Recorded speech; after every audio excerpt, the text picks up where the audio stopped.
తమన్ కూడా చాలా కష్టపడి చేశాం కదా, ఇది పాన్ ఇండియా సినిమా కదా. ఇప్పుడు తమన్ చేసిన సినిమాల్లో ఢాకు మహారాజ్ సినిమానేమో పాన్ ఇండియా కాదు, గేమ్ చేంజర్ పాన్ ఇండియా. తమన్కి కూడా ముఖ్యమైన సినిమా అనేది పాన్ ఇండియా లెవెల్లో తనకు పేరు వస్తుంది కదా ఈ సినిమా హిట్ అయితే. సో కాబట్టి ఈ సినిమాని కావాలని చంపేశారు మనం మొదటి నుంచి ఏమైతే చెబుతూ ఉన్నామో అవే అంశాలు అతన్ని కలిచివేశాయి. వాళ్ళ చిరంజీవి గారి ట్వీట్ కూడా చాలా బరువుగా ఉంది, చాలా ఆర్ద్రతతో కూడిన ట్వీట్ చేశారు చిరంజీవి గారు కూడా. సో మనం అనుకోవచ్చు సహజంగా సినిమాలు పైరసీ అవ్వటము కామనే కదండి, కొత్త ఏముంది, నెగిటివ్ రివ్యూలు రావడం కొత్త ఏముందండి మనం అనుకోవచ్చు. కానీ దీని నేపథ్యం చాలా కుట్రపూరితంగా ఉంది. ఇది ఎంత కుట్రపూరితం అంటే ఏకంగా పక్క రోజే హెచ్డి ప్రింట్ రావటం. పుష్పకు వచ్చింది, ఢాకుకు వచ్చింది, సంక్రాంతికి వచ్చింది, అన్నిటికి వస్తాయి. కానీ మనం చూసే విధంగా ఉండవు ఆ ప్రింట్లు ఏవి కూడా. కానీ ఈ సినిమాకు వచ్చిన ప్రింట్ మాత్రం హెచ్డి ప్రింట్ రావటం. సో హెచ్డి ప్రింట్ బయటకు రావటం, వివిధ మాధ్యమాల్లో ఇదిగో ఇందులో పెట్టాను చూడండి, ఇందులో బాహాటంగా అండి, ఎంత ధైర్యం ఉంటే అలా చేస్తారు. సో ఇది ఒక వ్యక్తి చేసిన పని కాదు, ఇది ఒక వ్యవస్థీకృత నేరంగా మనం పరిగణలోకి తీసుకోవాలి. సిస్టమైజ్డ్ క్రైమ్ జరిగింది అనిపిస్తుంది మనకి. సో వెంటనే పక్క రోజే సినిమా లీక్ చేసి సినిమా రిలీజ్కు ముందే ట్విట్టర్లో దీనికి సంబంధించిన అంశాలు పొందుపరుస్తూ ఈ సీన్ ఉంటుంది, ఆ సీన్ ఉంటుంది, ఈ సీన్ లీక్ చేశారు సినిమాని. First thing. రెండోది హెచ్డి ప్రింట్ బయటికి తెచ్చాడు. మూడోది ఈ హెచ్డి ప్రింట్ని వివిధ మాధ్యమాల ద్వారా అందరికీ చేరువ చేసేటట్టు చేశాడు. నాలుగవది విశాఖపట్నంలో ఏకంగా లోకల్ టీవీలో ప్రసారం చేశారు. ఐదవది సంక్రాంతికి వచ్చి వెళ్ళే బస్సుల్లో ప్రసారం చేశారు. దుర్మార్గం చూడండి. సినిమాని చంపేయటానికి అంటే ఈ సినిమా ఇంతకు మించి ఆడేదే. నేను అంటున్నాను ఇది 2000 కోట్లు కొల్లగొట్టే సినిమా నేను చెప్పను. కానీ ఇది ఒక అబోవ్ యావరేజ్ హిట్ అవ్వాల్సిన సినిమా. స్టార్ హీరోల కంటే అబోవ్ యావరేజ్ అనగానే సూపర్ హిట్ అయిపోతాయి సినిమాలు సహజంగానే. స్టార్ హీరోలకు ఉన్న బజ్ అలాంటిది. అబోవ్ యావరేజ్ అనగానే సూపర్ హిట్ దశకి వెళ్ళిపోతాయి, మామూలు హీరోకి వెళ్ళవు. సో ఇలా సూపర్ హిట్ అవ్వాల్సిన సినిమాని సూపర్ కిల్ చేశారు అది పనిగా. దీని వెనక ఒక ప్రధానమైన పార్టీ ఉంది, ఒక ఇద్దరు హీరోలు ఉన్నారు అని ప్రధానంగా వినపడుతోంది. నేను హీరోలకు సంబంధం ఉందా లేదా అనేది లేదని నేను ఇప్పటివరకు అనుకుంటున్నాను. కానీ కొంతమంది అయితే డైరెక్ట్గా హీరోలే అలా చేయించారన్న మాటలు కూడా మాట్లాడుతున్నారు. సో ఇవన్నీ చూస్తుంటే వింటుంటే చాలా బాధగా అనిపిస్తుంది. ఏం చేస్తున్నాం మనం? మన సినిమాలను మనమే కిల్ చేసుకుంటామా? అంటే మనము ఉన్న ఫీల్డ్లోనే మనమే మన మన మన సినిమా అంటే ఏంటంటే మన తల్లి లాంటిది, అన్నం పెట్టేది కదా, దాన్ని మనమే కిల్ చేయడానికి ప్రయత్నం చేస్తే ఎట్లా?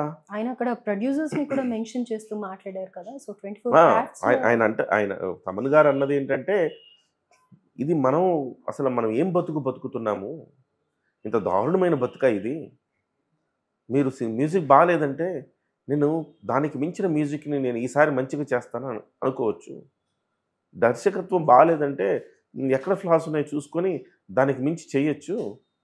కానీ సినిమా ప్రొడ్యూసర్ పరిస్థితి ఏమిటి? మీరు ఇవాళ చంపేస్తున్నారుగా ప్రొడ్యూసర్ని ఒకసారి చంపేసిన తర్వాత రెండో సినిమా అతని నుంచి రాదుగా.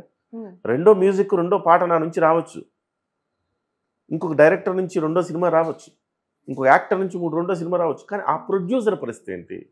ఆ ప్రొడ్యూసర్ని చంపేసినట్టే కదా మీరు అంటూ తను భావోద్వేగానికి లోనయ్యాడు. ఆయన మాట్లాడుతూ భావోద్వేగానికి ఆ సభలో ఉన్న బాలకృష్ణ వీళ్ళందరూ కూడా వింటూ అలా నిశ్చేష్టులుగా చూస్తుండిపోయారు. నిజమే కదా, అతను మాట్లాడిన ప్రతి మాట అక్షర సత్యము అని చెప్పాలి మనం.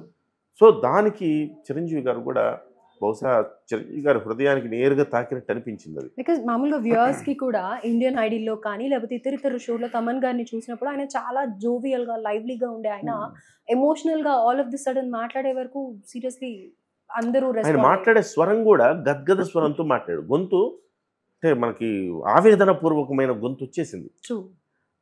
అది కనపడిపోయింది, దాంట్లో చాలా స్పష్టంగా కనపడిపోయింది. ఇంతలా ఫీల్ అయ్యాడేంటి తమను? ఒక మ్యూజిక్ డైరెక్టర్ మాత్రమే కదా, మ్యూజిక్ డైరెక్టర్ మాత్రమే అతను. నోట్ చేసుకోండి పాయింట్. హీరో కాదు, దర్శకుడు కాదు, నిర్మాత కాదు, ఒక మ్యూజిక్ డైరెక్టర్ మాత్రమే. సో ఈ ముగ్గురు తర్వాతనే అతని పాత్ర. కానీ అలాంటి అతను ఇంతలా ఫీల్ అయ్యాడంటే సో ఇది పలువురిని ఆకట్టుకుంది, పలువురిని స్పందింపజేసింది, వాళ్ళ హృదయానికి తాకింది. అలా తాకిన వాళ్ళలో చిరంజీవి గారు ఒకళ్ళు. చిరంజీవి గారికి వెంటనే, ఎందుకంటే ఆయన తనయుడి సినిమాకి అన్యాయం జరిగింది. ఈ సినిమాని చంపేయడానికి ఎంత కసిగా కుట్రపూరితంగా పనిచేశారని తెలిస్తే మనకు కూడా రక్తం మరుగుతుంది. ఏంట్రా ఇలాంటి పని చేస్తారు మీరు, అసలు మనుషులేనా అని అనిపిస్తుంది. సరే ఇక్కడ ఒక్కటి అడగచ్చా, అంటే రామ్ చరణ్ గారికి జరిగిందని రెస్పాండ్ అయ్యారంటారా, లేకపోతే చిరంజీవి గారు ఇంకేదైనా మూవీ ఉండి మూవీకి జరిగినా కానీ ఇలానే రెస్పాండ్ అయ్యి ఉండేవారంటారా? అయ్యో, చిరంజీవి గారి సినిమా బిడ్డ అండి. ఆయన ప్రతి మూవీకి ఆయన ఆయన ఏమంటాడు, మీరు రాజకీయాల్లోకి రమ్మన్నా రాడు ఆయన, సినిమానే నా తల్లి, నా తల్లి బాగోగులు చూసుకోవటమే నా లక్ష్యం అని ఆయన.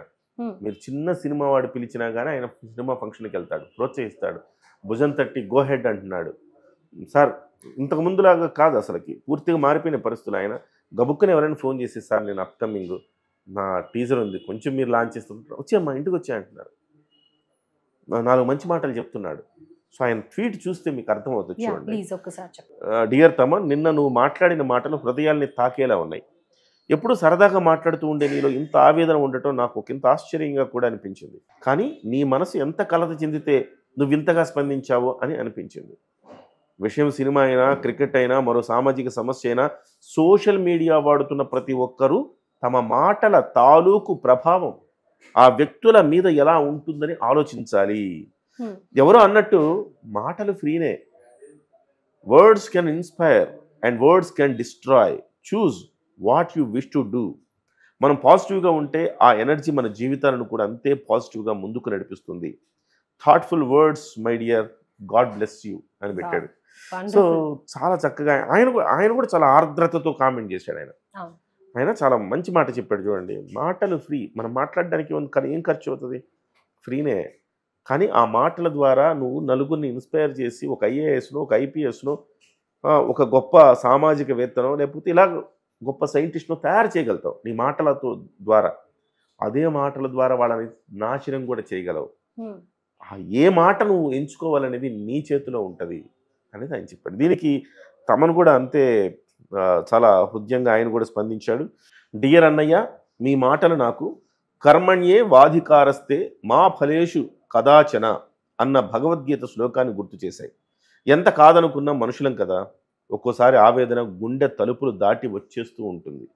పేగు తెంచుకుని పుట్టిన బిడ్డని కళ్ళు తెరిచే లోపలే చిదివేస్తుంటే వచ్చిన బాధ అది.